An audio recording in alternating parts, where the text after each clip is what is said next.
Hello and welcome to a brand new episode of A Coffee with Chris, the social media show that helps you create impact. As always, brought to you in association with our dear charity partners, Big C, who help local people affected by cancer, recently celebrating their 45th anniversary. Happy birthday, guys. Keep up your amazing work. And Blue Bear Coffee. These guys are the coffee for your business. And in turn, they can help children that have sadly experienced human trafficking. Today, I'm sipping on their 𝗖𝗵𝗿𝗲 blend. It is so delicious. You can pick up a bag yourself online to try it. You can even pop into their store on Tombland.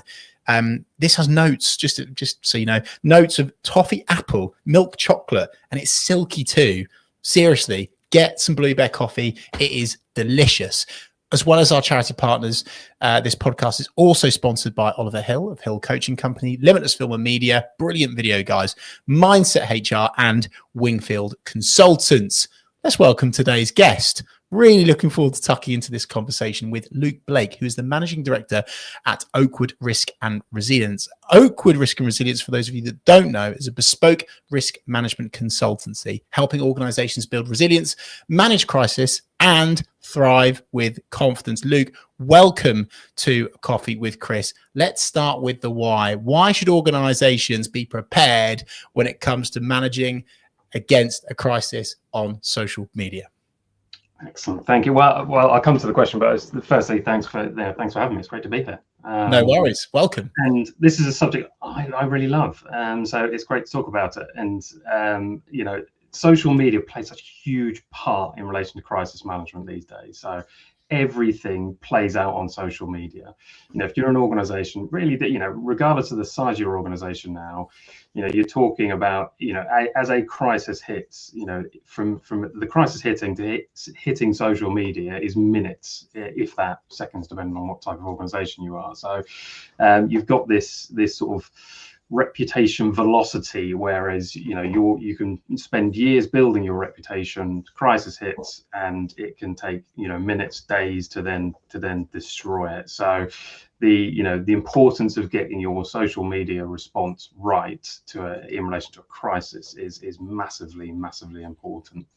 I'm fascinated to learn more about this, Luke, and I'm so genuinely so pleased that we've got you in on this conversation, because so often on this podcast we talk about branding and growth and sales, and they're all really good things. But one of the things that we've never spoken about yet is how to deal with a crisis. And as you say, when the online fire strikes, right, and there's something going on online, or something's been said about you or your business, or, you know, something's potentially going viral, or it's spreading out of control, it's so important to know how to deal with that appropriately in the best manner possible for you and your business. So on that note, Luke, many of our audience members are managing directors of small to medium, even large businesses.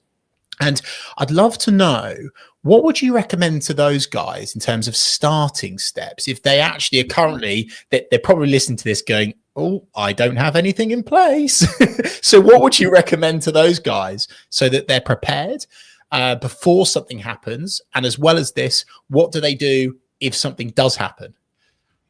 Yeah, so I mean, the preparation part is obviously the most important part to get right, and it should link in with your social media strategy. So hopefully, as in most organizations now, you know, we're no different. We need social media presence to help sales, to help get our message across, you know, and I think that's where it starts, you know. So if you've got a good social media presence to start with, when a crisis happens, you're able to communicate with customers a lot better. You're able to have that instant interaction with customers and those that are affected by the crisis. So I think that's the starting point: is have good social media presence. You know, and when you've got that, you then start building in your planning side. So you should then have some sort of documented plan for how you're going to manage a crisis, and communications forms, you know, a huge part of that. And in 2025, when we're talking about communications, you know, we're, you know, largely talking about how you communicate with the media, with social media, and those types of things. So yeah, firstly have some sort of plan, but as an organization, we always talk about people over plans.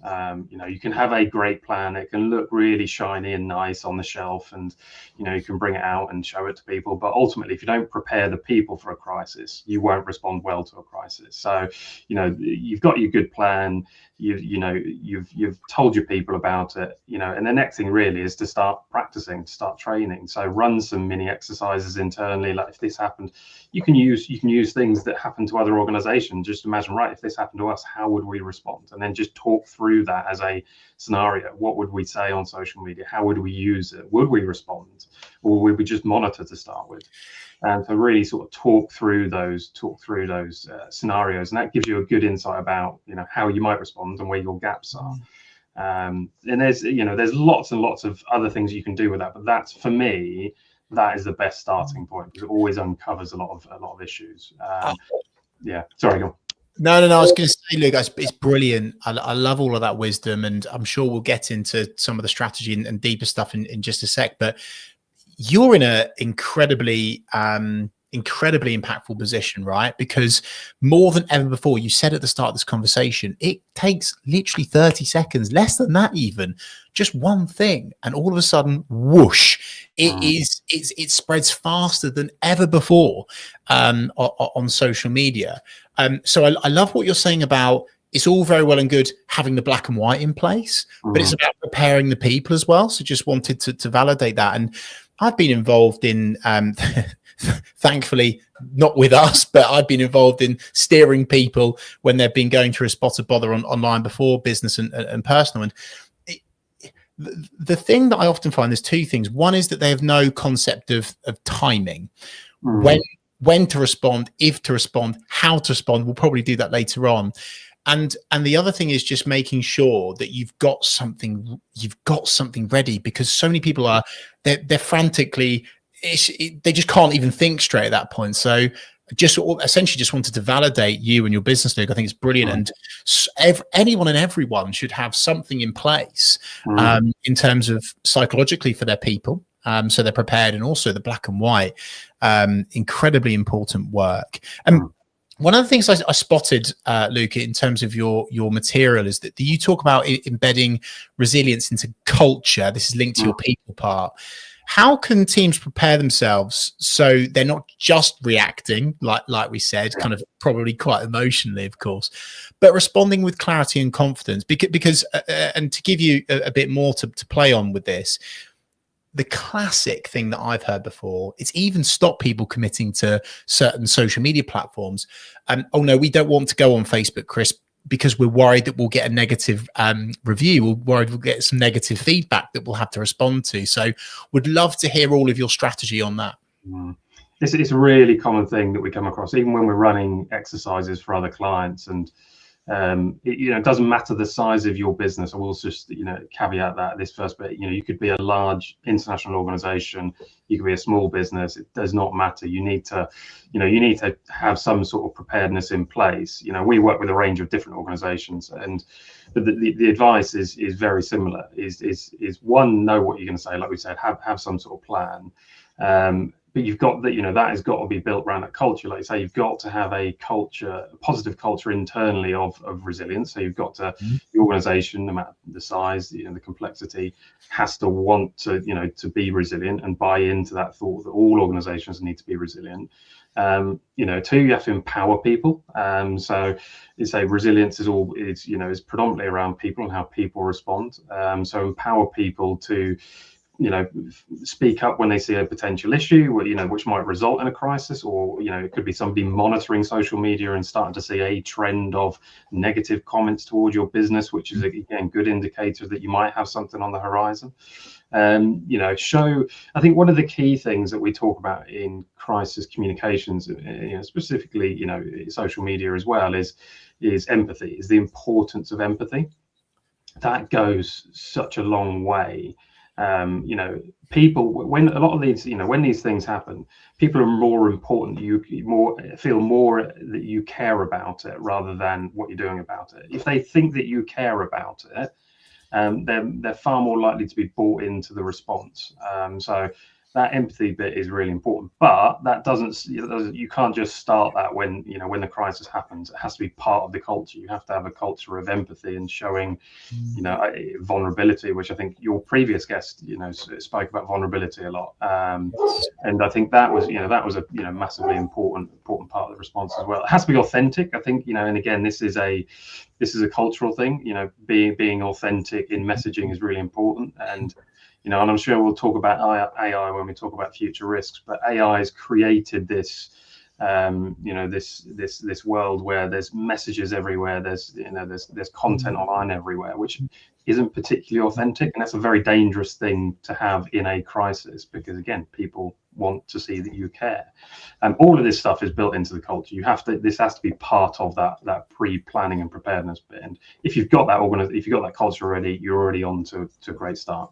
That's so valuable, Luke. And it's something that I kind of try to politely educate our clients on, whether they're coaching, consultancy, or full scale management clients, is, when it comes to, complaints or negative feedback responses to posts that are a bit jibey or something like that, so often people get over emotional about it, respond too quickly with something that's actually pokey or argumentative or proving they're right, without that empathy piece. So I'm so pleased that you said that. It's that old adage of killing them with kindness, right? And the other thing as well, which I don't think anyone speaks about from a social media perspective in terms of the algorithm, if you have a negative comment and you respond with empathy, with kindness, with questions rather than statements, perhaps something that you would agree with or not, it actually helps the performance of your social media post, because it shows that you're getting engagement, that you're responding with comments. So actually, it's not completely a bad thing. And so many people have said, "Oh, do we need to delete this comment, Chris?" No. Keep it on there, respond, and show off your exceptional customer service. Is that something you'd agree with or not, Luke? No, absolutely. I think we often talk about what you do in sort of your day-to-day business, and what as an organization we call it peacetime and then a crisis. So what you do in peacetime is just amplified in a crisis. Your methods and your strategies are going to be very similar. The way you respond is going to be similar in a crisis. It's just turned up a little bit. It's just the pressure, the time pressure is a little bit increased, and you have to be slightly more careful on what you say and how you say it. But ultimately, I would absolutely agree. Respond in a positive way, and that will just improve your standing with your customers, hopefully. With you, Luke. So with you. I'm not afraid to disagree, by the way. This is all very well and good. We're talking about this in kind of hypothetical circumstances, but what does this look like in reality? Could you share perhaps a success story, if you like, about how a business, a company, organization has perhaps overcome a crisis through a social media storm? I'd love to hear one. There's a few, and I'm glad you're sort of picking up on the framing it in, let's say, a success story, because I think when we talk about crisis management, there's always this tendency to look at things that go wrong, and there are loads of things that go wrong in not managing a crisis well enough. And you could reel off hundreds of examples of where their organizations haven't done it very well. But for me, you always want to learn from the success stories, and how do we replicate what they did and turn our response into a success. The one that always comes to mind for me, because it's quite a light-hearted scenario, obviously a lot of these crises and these incidents that happen, they're difficult to talk about. So I always like to go back to the idea of KFC running out of chicken. So I don't know if you remember, I think it was 2018, 2019, KFC in the UK ran out of chicken.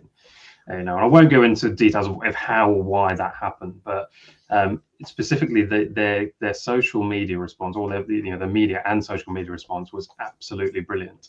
So I don't know if you remember, they had they were doing this on Twitter, as it was at the time, and they were doing this in sort of local press and national press, but they turned their brand and the typical KFC brand, and they switched it around so it was 𝗖𝗵𝗄𝗃, which obviously I won't swear on your podcast, but you can understand what that may mean. And they just made fun of themselves for the 3 or 4 days it was happening. They did a very, very important thing very early on when they were clearly at fault. They just said sorry, but they did it in a very humorous way, and they were very authentic. None of this was an accident. They really understood their customer base. They understood that they are just selling chicken. It isn't life or death. So they understood the customer base. They came up with a really good strategy for how they were going to manage it. And the result was, rather than sort of people laughing at them, they were laughing with them. And I think that was sort of the key point. And they balanced that accountability. They said they were sorry. They knew they'd done something wrong. They had the humor to build into it. And obviously you can't have that every time. And they showed empathy. They showed empathy to their customer base whilst doing it in a sort of humorous way. And I think that, they actually won. I think that, they won awards for their that campaign. It was that good. I think it was their brand, sort of brand company that did it. But ultimately, it was a great example. None of that was an accident.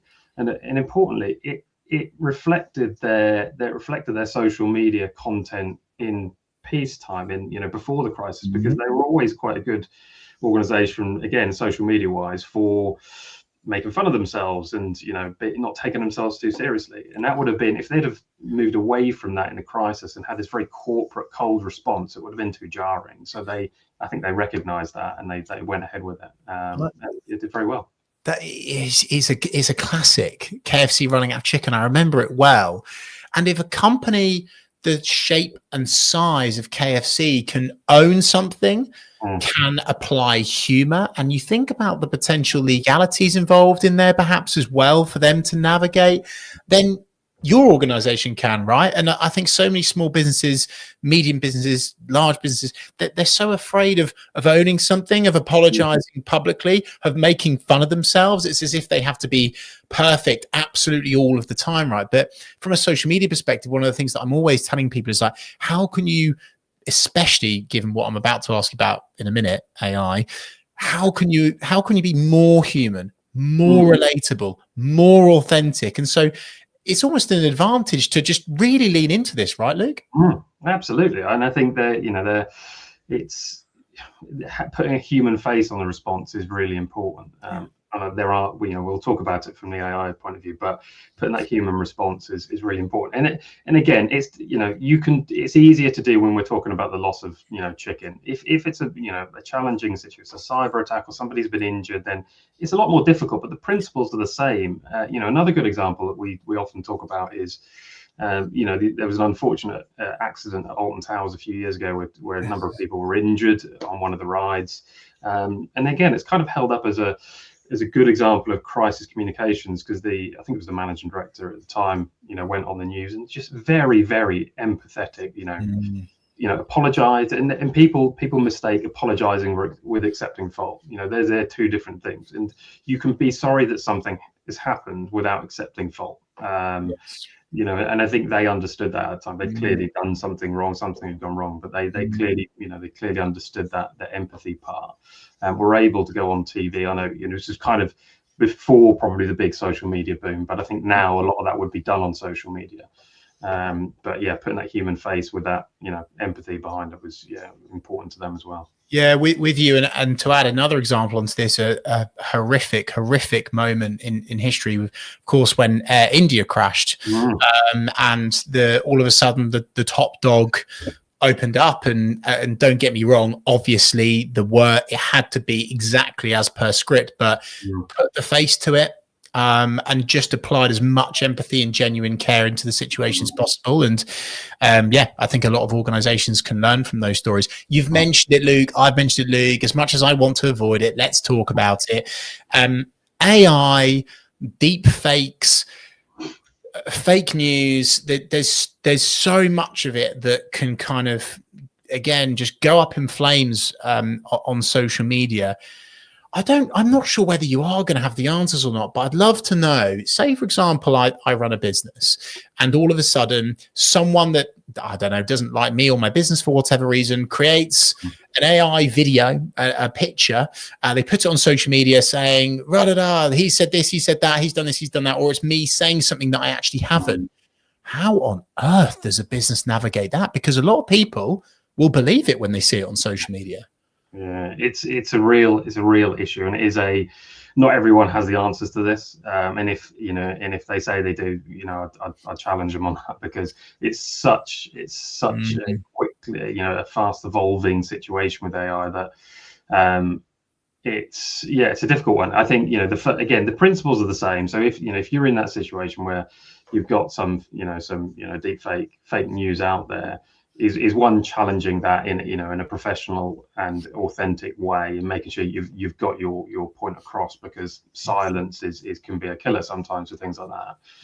But there are so many other risks associated with it as well. You've got the risk of things, AI causing a crisis, and then when you're in crisis mode, you've also got this, that amplified there as well. And there were videos, sort of fake videos last year when they had some of the floods in the US, Texas, and there were fake videos being made at that time showing people on top of houses and stuff like this. All this stuff was getting circulated on social media.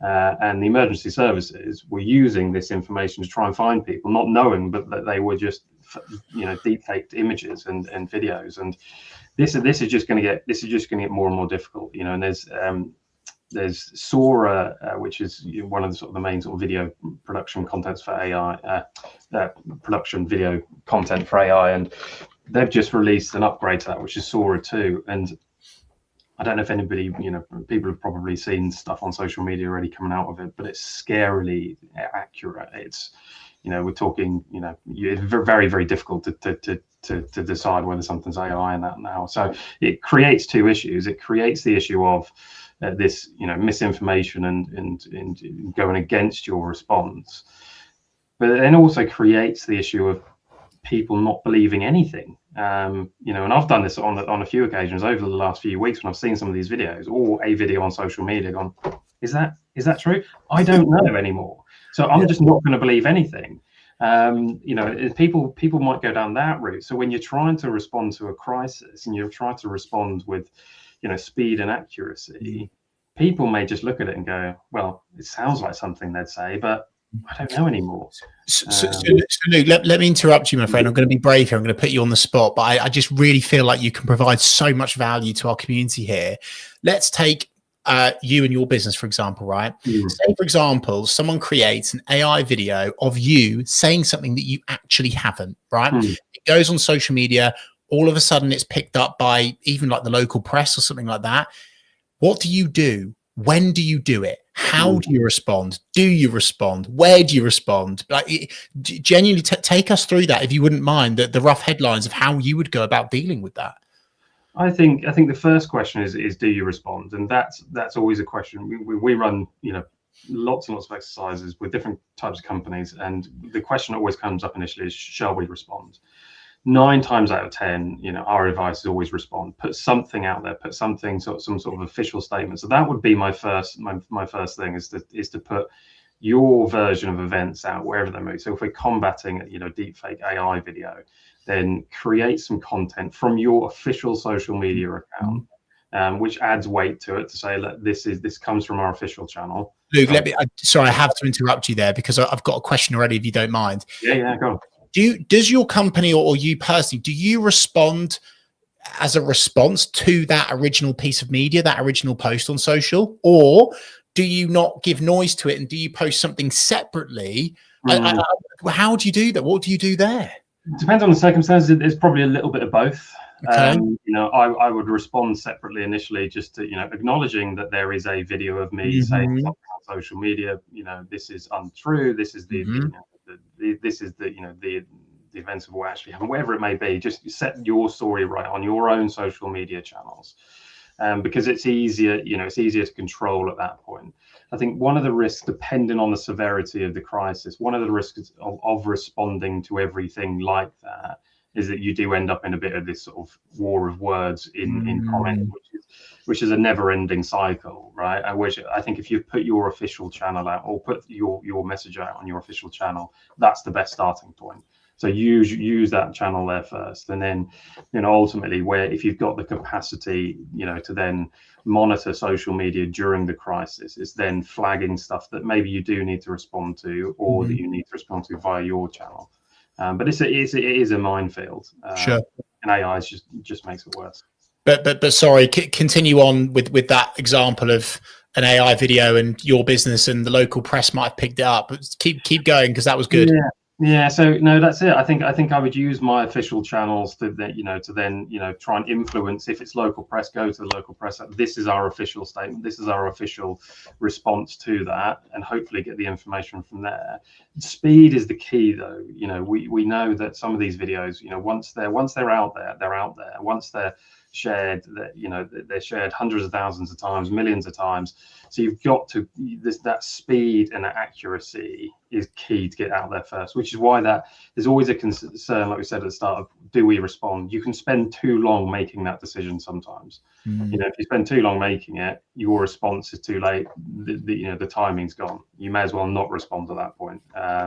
So make an early decision, respond with accuracy, and get your message out there, and then monitor for the response to that. So helpful, so valuable. Thank you, Luke. Something that I like to ask our guests is like the mistakes to avoid. So I'd love to get from you like the kind of maybe top one, top two, top three mistakes that people make when it comes to dealing with an online crisis. Yeah, no, I think you're going to recognize some of this, because this goes back to what you do in business as usual, peacetime, is amplified in a crisis. So I think the first one for most instances in crisis, now there are some crises this doesn't relate to, but for the first one is silence. I think if you don't say anything, people will fill in the gaps. If it's a crisis unfolding in the public eye, on social media, or in local news, wherever it may be, and you sit there and say nothing, that can be interpreted as they just don't care, guilty, or they're guilty.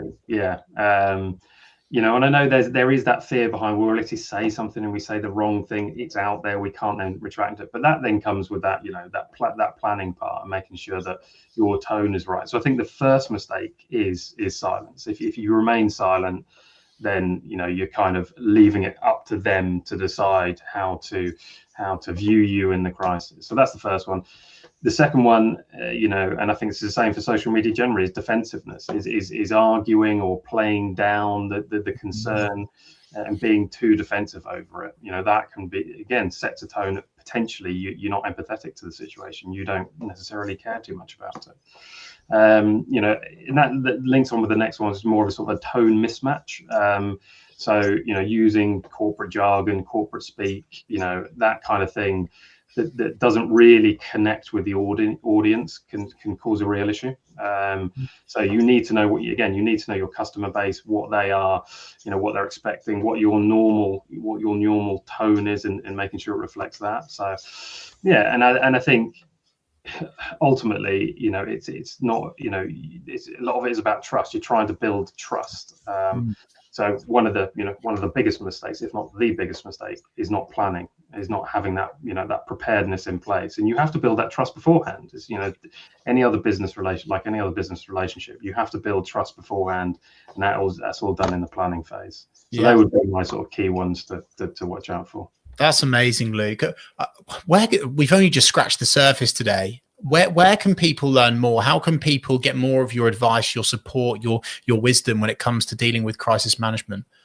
Yeah, so you can go direct to our website. We have articles on. We run a blog on our website as well as on our LinkedIn account. Our website is oakwoodriskgroup.com. So just go there. There's lots of information on there that you can have a look at. We run training courses and all these kind of things. We run training courses in crisis management, operational resilience, and again, the details of that are all on the website. Our LinkedIn page is a constant sort of flow of information for businesses and what they can do to support. If you're local to the Norwich area and you've got an hour spare in a couple of weeks, we're running a 1 hour free session for local businesses to come down to our offices at Hethel Engineering Centre, where we're going to be running a workshop on crisis management. So basically how to, the basics of how to prepare for a crisis. During that workshop, we'll run through a little scenario, which will give you an idea of the benefits of running scenario training.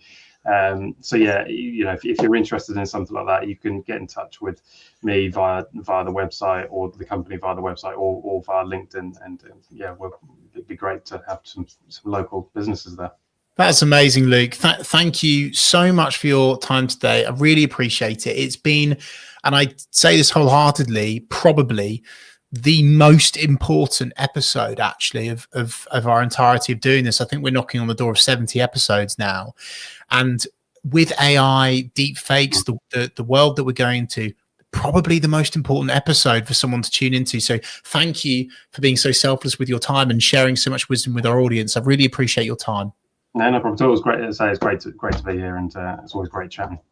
And thank you so much to everyone that's watching live, watching back, listening back. Let us know your thoughts, feelings, and feedback. Drop us a comment, and perhaps Luke will respond with any advice or steering. He might be able to be kind with his time on that note. As always, subscribe to us on YouTube. Why not? Reeve Social Media. Give us a like on this YouTube video.